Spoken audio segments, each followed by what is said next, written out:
Hi, and welcome back to Yeti at Large. This is our fourth installment in our communication principles in the workplace, speaking from the positive. We're also going to add in a little segment that connects directly to this called Get It in Writing. My first experiences in observing how to speak from the positive came in the 80s when I was hired at the Ritz-Carlton as a pastry chef apprentice. Opening a new hotel in the Ritz-Carlton chain was quite a special event, and it was all hands on deck with a lot of resources. I remember them marshaling us into the ballroom, and we would rehearse what the expected level of communication with the staff and each other was. Good morning, good afternoon, good evening, certainly, my pleasure.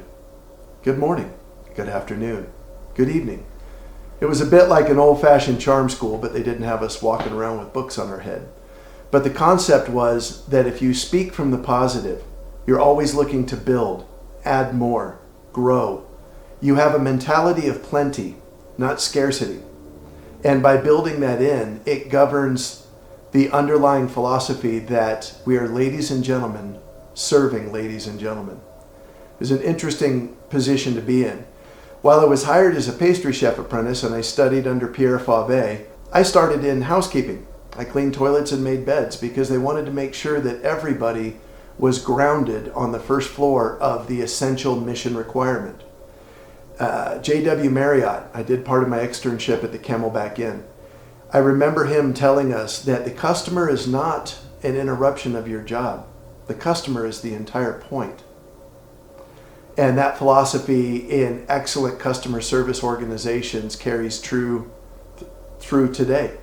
I remember Mr. Marriott used to take a Wrigley's gum wrapper and sign it on the inside, wad it up and drop it somewhere on the property. Whoever picked it up and brought it back to him, he'd give him a $100 bill. This was in the mid-'80s. That was a lot of money. Still is today.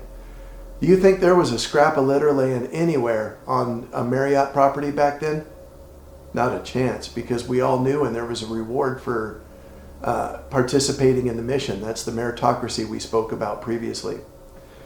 But at the Ritz-Carlton, we really fomented that concept of speaking from the positive.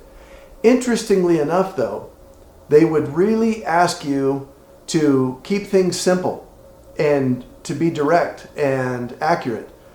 Speaking with a guest, if they had an unreasonable expectation, you could tell them that you couldn't meet that, but you would never end the contact until they were satisfied with what you could provide. Thought it was interesting stuff. Looking at my notes here, I see the first thing that I have on here is avoid negative language. I'd like you to take a little test, and in the next day or so when you're going out in public, say thank you to people.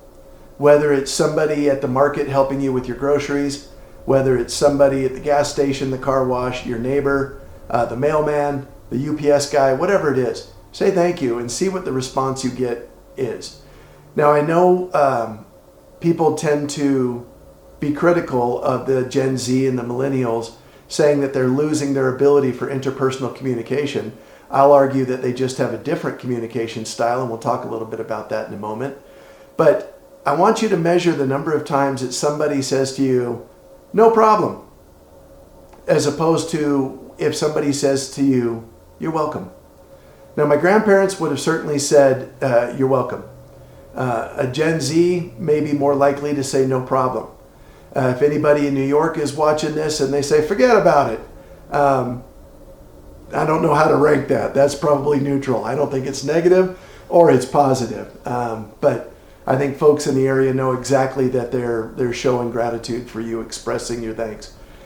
But it's interesting because if somebody says thank you and you say you're welcome, you're building and you're positive. Now it may be very subtle, and some of you might be rolling your eyes right now, but I'm just suggesting in the workplace that this is a very small way to build things and to do that quiet promoting that I'm talking about, to add more, to add value, to build, to keep things going in a positive direction.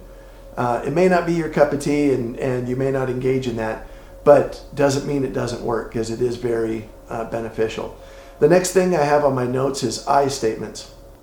Making I statements gives ownership to everything that you're doing. I know a lot has been said about this, especially in relationship communication, But keep it very simple in the workplace. I need the following. I heard you. I'm doing X, Y, and Z right now. If you at least start with I statements and then connect those directly to phrasing things in the form of a question, utilizing measurable language. I know that if we say, hey, wow, I'm very tired, we're trying to add emphasis to the fact that we're not just slightly tired, but we are tired to the point that we may not be able to safely operate this vehicle or this piece of equipment or focus on this report. But if you can take the non-measurable language out and subtly replace it with things that can be measured. I'm too tired to focus on this report. Can we circle back and hit it at this point? Those I statements, they take the accusational nature away. They minimize conflict. Something to strongly consider. Many times in my position in public safety, I would contact people who were experiencing crisis, mental health crisis. And inevitably, many of those people at some point in our dialogue would say, I know I sound crazy or I'm not crazy. And without being preachy or shutting down the dialogue or stepping on them, I would advise them when it was appropriate that that isn't a word that I use because it's not measurable. It doesn't help me understand what it is that I can do in my capacity to assist you and to support you. So I would ask them to give me specific examples. What are you thinking about doing? What do you need to feel better? Do you have an ask? What can I do in my role here right now to support you? You have my undivided attention. I'm here and I'm focused on you as long as you need.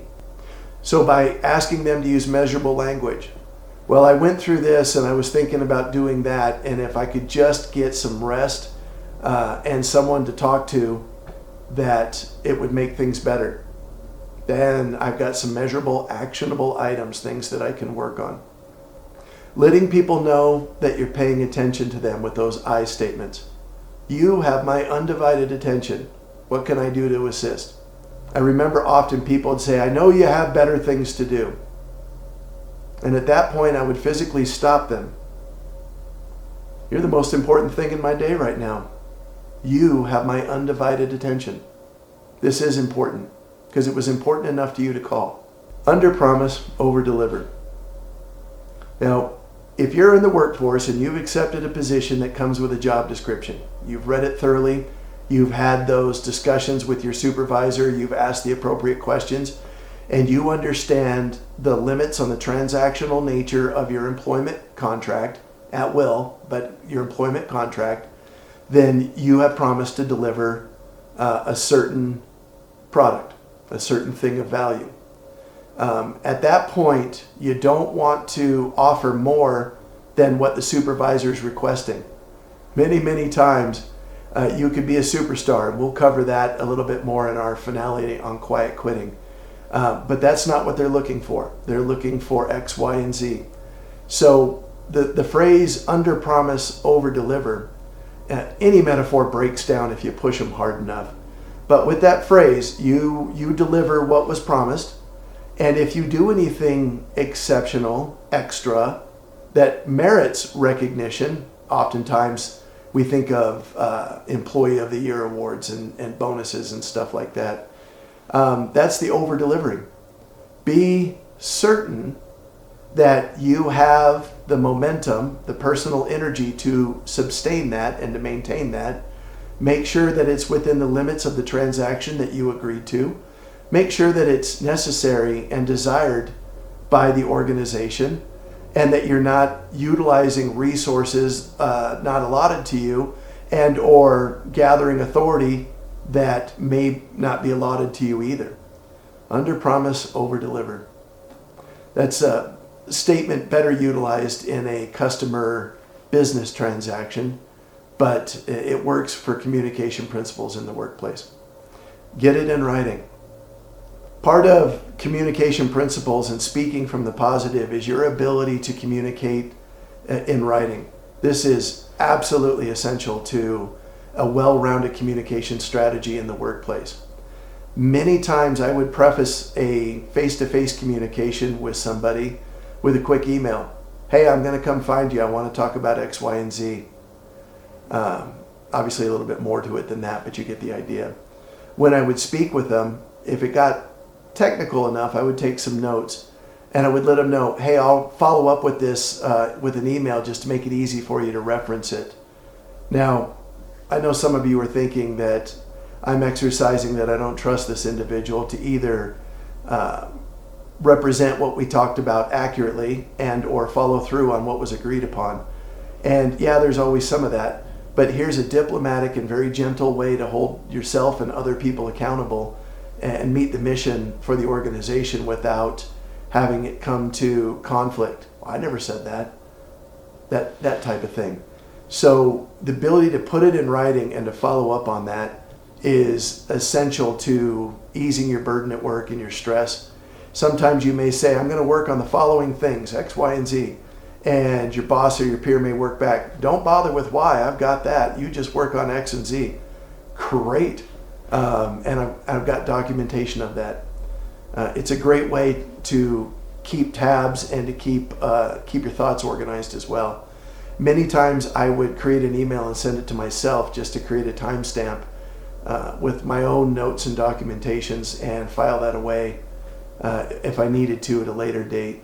Your writing should be specific, concise, and accurate. Specific. Get to the point. Get to the exact topic that we're dealing with. Include everything that needs to be in there. Exclude nothing that doesn't. Concise. Get to the point. You don't need to add a bunch of really eloquent language into your writing. Don't use a $5 word when a 10-cent word will do the same job. And accurate. Anytime that you quote specifics, dates, times, amounts, costs, measurements, statutes, laws, regulations, policies, I would include those examples in your writing. Cut and paste or attach.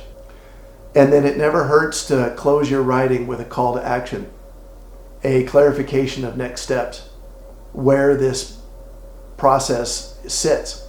If this is your last contact point with it, it wouldn't hurt to put something as simple as, I have no further action planned on this topic. If you need something in addition to this, please reach out to me. Otherwise, I'm moving on to other issues or other activities or other tasks. Sometimes you're going to have very critical conversations with people in the workplace. They could be very tense and necessarily it's referred to as conflict. You can still have these discussions and not destroy the working relationship. I've worked with several people that I know for a fact I wasn't their cup of tea, and I found it difficult to work with them. I think of a difficult conversation I had in my recent history where I sought the individual out, sat down and advised them, we have to have a discussion because I need your participation on some of these areas of responsibility that you have. You're far too important to me, and the method in which this is being handled in the direction it's going is counterproductive. Now, it's interesting to me that this individual, I had a great deal of respect for him and I thought he was a good man, good neighbor, good husband, but the way he worked made me crazy. And I know that I know I made him nuts too, but that didn't change the fact that we still had a job to do. And in that previous episode, when we took those feelings out of the equation, at least I did. I don't have any control over what he does. I only have control over what I do. It made it much easier to get down to brass tacks, and we were able to work very closely together for several months on a very intense project after that. I don't think it changed the perceptions that either of us had of each other, but by speaking from the positive, it maintained the constructive relationship and we were able to move forward. If you got to have a difficult conversation with somebody, don't shy away from that. Measure it, take a deep breath, and engage in that. That honestly will be the mark of your success more times than the engagements you have at work where there is no conflict. I want to thank you for joining us today. Please like and subscribe, add your comments below, and let's continue to make this a two-way dialogue. Thank you.